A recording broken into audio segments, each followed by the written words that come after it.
اللہ اللہ اللہ اللہ الکریم اما بعد فاعوذ باللہ من الشیطان الرجیم بسم اللہ الرحمن الرحیم۔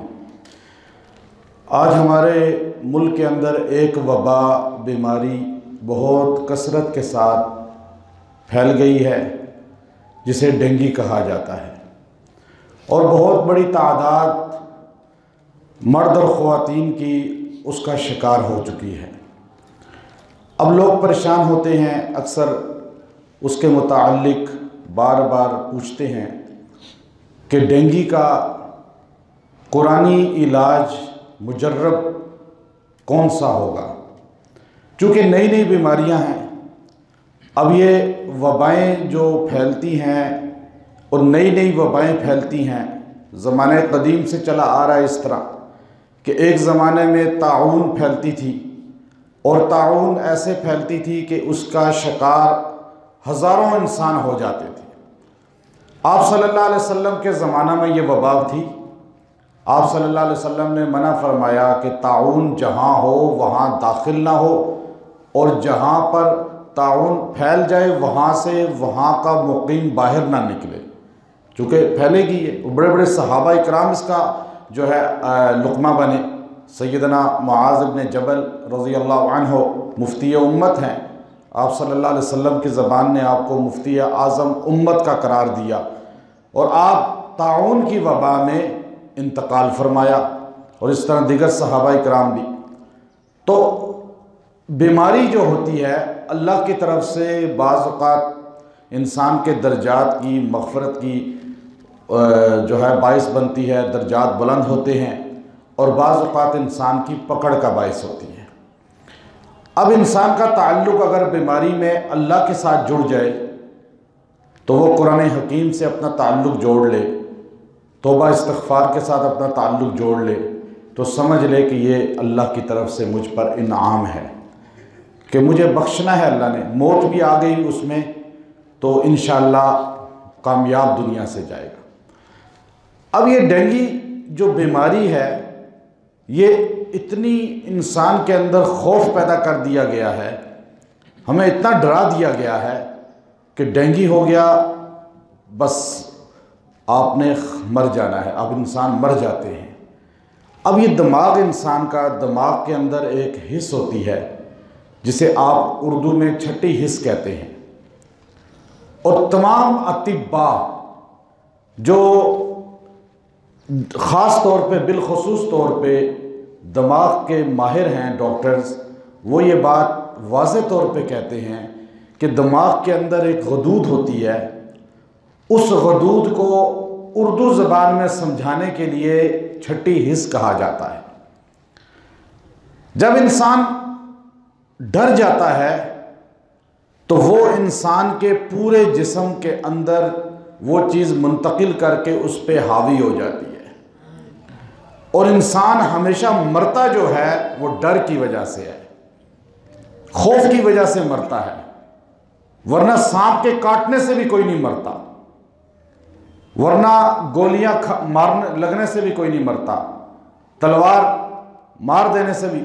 شاہ اسماعیل شہید رحمۃ اللہ علیہ کا مشہور ہے، آپ کی گردن بھی کاٹ دی بالاکوٹ کے مقام پر، اور سکھ نے حضور صلی اللہ علیہ وسلم کو گالی دی تو آپ نے تلوار ہاتھ میں پکڑے، فرمایا اس وقت تک نہیں مروں گا جب تک تجھے قتل نہ کروں، تو اس نے آپ کو ایک دم گردن پہ وار کر کے گردن دوسرے نے کاٹ دی۔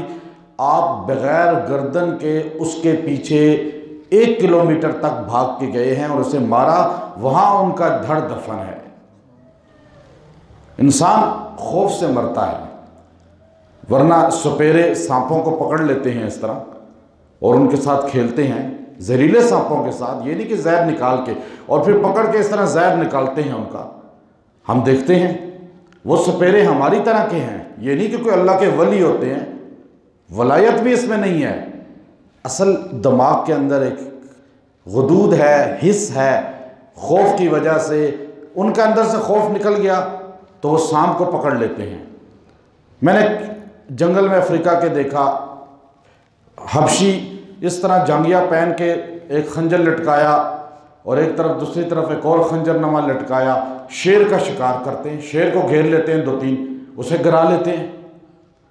اب کیا چیز ہے، وہ بھی آپ کی طرح میری طرح کے ہیں، بلکہ آپ اور مجھ سے کم ہی کھاتے ہیں چیزیں، ہم تو شہروں میں زیادہ کھاتے ہیں، لیکن ان کے اندر وہ خوف ختم ہو گیا۔ ہماری حدیث کی کتابیں ہمیں بتاتی ہیں، سیدنا خالد بن ولید رضی اللہ تعالیٰ عنہ کے پاس زہر لایا گیا، کہا جی زہر، اس کے پکڑا قیدی، اس کے پاس زہر نکلا، کہا ہمیں رومی بادشاہ نے تمام اپنے سپاہیوں کو یہ زہر دیا ہوا ہے، پکڑے جاؤ جاسوس تم لوگ، تو تم نے زہر پی کے خودکشی کر لینی ہے، دشمن کو پکڑا ہی نہیں دینا، راز افشا نہیں کرنا۔ آپ نے کہا یہ زہر کم مارتا ہے، آپ نے پکڑا، دعا پڑھی اور پی لیا، وہ بے ہوش ہو کے گر گیا۔ اس نے کہا کہ یہ زہر تو بندے کو بالکل پانی کر دیتا ہے، اس کا جسم پگھلا دیتا ہے۔ تو سیدنا خالد نے فرمایا تمہارے بادشاہوں نے، کافروں نے تمہیں سکھایا کہ زہر مارتا ہے، ہمارے نبی نے ہمیں سکھایا کہ اللہ مارتا ہے۔ تو ہمیں آج میڈیا سکھا رہا ہے کہ ڈینگی مار دیتا ہے، ایسا ہی ہے نا بس، اور خوف سے بندہ ویسے ہی مر جاتا ہے، خوف سے اور نڈھال ہو جاتا ہے، خوف سے اور بیمار ہو جاتا ہے۔ ویسے ہی کسی کو آپ کا کہیں آپ کا چہرہ جو ہے نا بڑا مرجھایا ہوا ہے، خیریت تو ہے، آپ کو بیمار لگ رہے ہیں، وہ ویسے ہی بیمار ہو جائے گا۔ تو اپنے دماغ کو مضبوط رکھیں، اپنے دماغ کو اس پہ پریکٹس کیا کریں، اور روز کہا کریں کہ اللہ کے علاوہ کوئی کچھ نہیں کر سکتا، یہ عقیدہ مضبوط کریں۔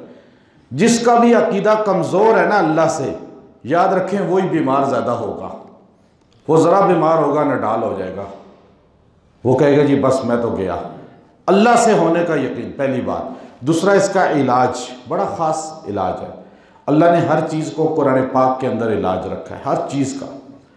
قرآن حکیم کی آیت ہے، ایک آیت چھوٹی سی آیت ہے، مَن يُصْرَفْ عَنْهُ يَوْمَئِذٍ فَقَدْ رَحِمَ وَذَلِكَ الْفَوْزُ الْمُبِينُ۔ بھائی اتنا سا آیت کا حصہ، ایک آیت آپ ساتھ پڑھ لیجئے، مَن يُصْرَفْ عَنْهُ يَوْمَئِذٍ فَقَدْ رَحِمَ وَذَلِكَ الْفَوْزُ الْمُبِينُ۔ یہ آیت کریمہ کو آپ 70 مرتبہ پانی پہ دم کر لیں، زمزم کا پانی ہو، یا زمزم کا پانی نہ ملے تو گنے کے جوس میں لیمو اور چقندر کا رس تھوڑا تھوڑا ڈال کے یہ دم کر کے آپ چند دن پئیں، جڑ سے بیماری ختم ہو جائے گی۔ لیکن یقین اللہ کے کلام پہ ہونا چاہیے۔ یہ آیت کریمہ بڑی تاثیر رکھتی ہے، اور یہ بیماری کو، ڈینگی کی جو بیماری پھیلی ہوئی ہے، یہ انشاءاللہ اس مرض کو جڑ سے ختم کر دے گی۔ احتیاط بھی ضروری ہے، ہمارے ہاں احتیاط نہیں کی جاتی، پینے کا صاف پانی سے کہتے ہیں کھلا ہو تو مچھر اس پہ آتا ہے، یہ بیماری اس سے پھیلتی ہے۔ اب اس بیماری کا سبب کھلی ٹینکی، کوئی بھی صاف پانی ہے وہ کھلا ہو تو اس پہ ہمارے نبی صلی اللہ علیہ وسلم نے ہمیں 1400 سال پہلے سکھایا کہ کھانے پینے کی چیزوں کو ڈھانپو۔ ہم نے تو اپنے نبی کی سنت چھوڑی تو بیمار ہو رہے ہیں نا۔ اب ہم جب سنت کو پکڑیں گے تو ہم بیمار نہیں ہوں گے۔ بہتا پانی کھلا بھی خراب نہیں ہوتا، یہ تو ہمارے نبی نے فرمایا۔ حضور نے فرمایا بند پانی جو ہے اس کو نہ پیو، جو ایک جگہ بند کر دیا گیا ہے۔ بند پانی جو ہے وہ وبا کا موجب بنتا ہے۔ اب یہ حدیث کہہ رہی ہے بہتا پانی جو ہے وہ شفاف ہے، اس کو پیو، وہ پاک ہے۔ اب بہتے پانی میں ایک آدمی جو ہے اگر قضائے حاجت بھی کر لیتا ہے تو وہ نجس نہیں ہوتا، چونکہ اللہ کے رسول صلی اللہ علیہ وسلم نے 1400 سال پہلے آپ نے جو باتیں ارشاد فرمائی ہیں، دنیا سائنس الٹی لٹک کر بھی آج انہی باتوں کو بیان کر رہی ہے۔